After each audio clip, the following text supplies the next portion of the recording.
What's up mga kadyangers? Welcome back sa aking YouTube channel. Kung bago lang po kayo dito sa aking channel, ako po ang inyong kadyangers na si Edwin. At welcome po dito sa Kadyangers TV, ang istorya ng isang Jansapone dito sa Pilipinas.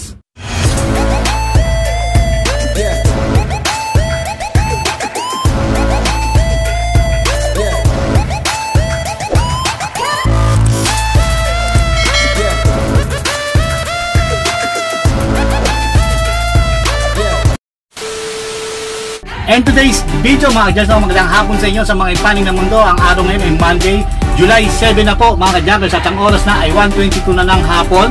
So mga kadyangers, dito ko ngayon ako sa trabaho ko, sa isang kumpanya pinagtatrabahoan ko sa mga computer, no? So ngayon nandito kami ngayon sa Along Malabon, Manila, no? So yun, no? So dito sa video ko mga kadyangers, no? Dahil may nagre-request kung magkano na ang price update ng PET malinis at marumi doon sa ating nirerektahan. So meron tayong i-share sa inyo na price update tungkol sa PET malinis at marumi mga kadyangers, no? So para naman hindi masayang yung panonood, sisimulan na natin yan. Kung handa na kayo, hawak na kayo ng lapis at papel, sisimulan na natin yan in 5, 4, 3, 2, 1. Ilista nyo na yan.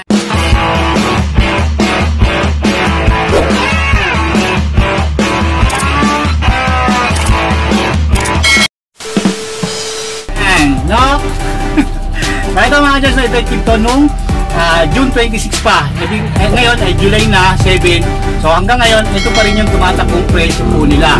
Ang presyong to ay sa isang kumpanya na pinag-deliveran ko. So ang presyo nito ay medyo mababa. So sa susunod na video, gagawa ulit tayo ng isang pang price update para sa PET malinis at marumi sa isang kumpanya naman na medyo mataas. At aabangan nyo yan. So bibigay ko lang sa inyo yung unang kumpanya na i-share ko sa inyo yung mga price update nila para may pagkukumpara nyo yan sa mga susunod, no? Kung ano ba yung mas mataas sa kanila, ano ba yung mas mababa. Hindi kasi sila pare-parehas, no? Malay nyo mas mataas dito yung marumi, tapos sa kabila mababa. So yung kabilang kumpanya nga pala, klaro ko lang, sa kabilang kumpanya kasi ng malinis lang binibili nila, hindi sila bumibili ng marumi, no? So yun, abangan nyo yan sa susunod. So ito, ang isi-share ko sa inyo, malinis at marumi, bumibili po sila niyan, no? So huwag na natin patagalin, ang dami ko ng data. So marami na nag-aantay nito. So 2 weeks na tayo hindi nakapag-upload. So upload tayo ngayon. At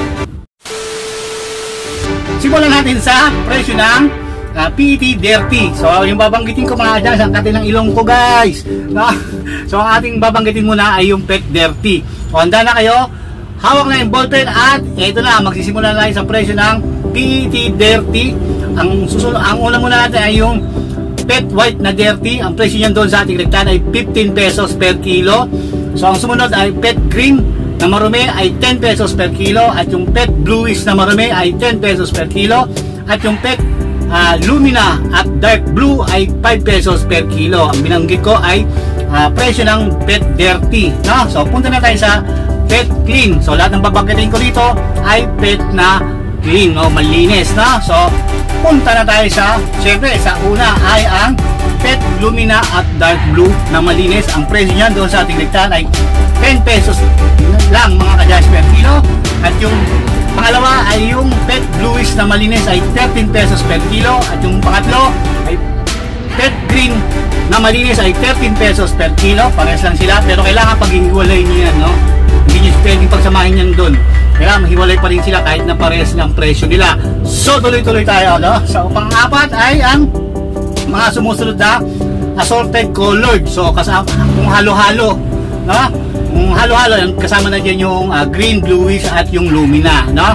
So pag halo-halo yan, ang presyo lang yan ay 8 pesos, no? So kaya nga sinabi ko nga kanina, yung PET na bluish, pag puro siyang PET bluish at PET green, puro lang siya, parehas lang yan na 13 pesos, pero kailangan paghihiwalayin nyo, no?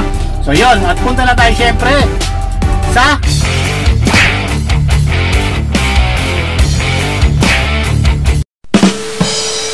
panglima natin ay yung Class C na PET White. Ang presyo niyan doon sa ating rektahan ay 8 pesos, no? Class C, sabihin medyo may pagka-reject siya, no? So doon nyo na naman nalaman kung ano yung klase ng Class C nila. So punta tayo sa pang-anim ay yung Class B naman, no? Ang presyo ng Class B na white ay 15 pesos mga kadyangers per kilo. At syempre, ang pinakamahal na PET White sa rinirektahan natin ngayon ay ang Pet 1 ay, ang presyo niya doon sa ating rektahan ay 26 pesos lang mga ka-Jars. Medyo mababa to, no? So ayan, 26 pesos ang pet clean nila doon sa kumpanya na pinagre-rektahan ko. Huwag po kayo mag-alala, dahil sa susunod nating video, isi-share ko naman sa inyo yung sa presyo ng kabilang kumpanya. Pero ang binibili lang nila doon ay yung malinis lang, hindi sila kumukuha ng marumi doon, no, mga ka-Jars, no? So pagkumpara nyo lang yan at aabangan yan sa susunod na mga araw, no, mga ka-Jars, no? So lahat ng nabanggit kong presyo, gawin nyo lang yan guys, ipagkumpara nyo lang yan doon sa inyong mga nilarektahan o inyong mga pinagbibentahan ng mga kumpanya.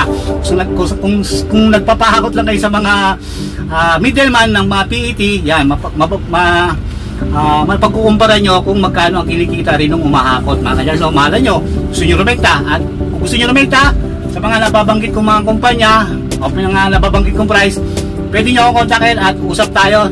At hindi po libre yun, mga ka-Jars, no? Sasama ko kayo sa kumpanya yun, at hindi po libre yun, pero mababa lang naman yan, mga ka-Jars, no? Basta pag-usapan natin, message nyo lang sa aking page, Erwin Tambong Official. So muli, ako ang inyong ka-Jars na si Erwin.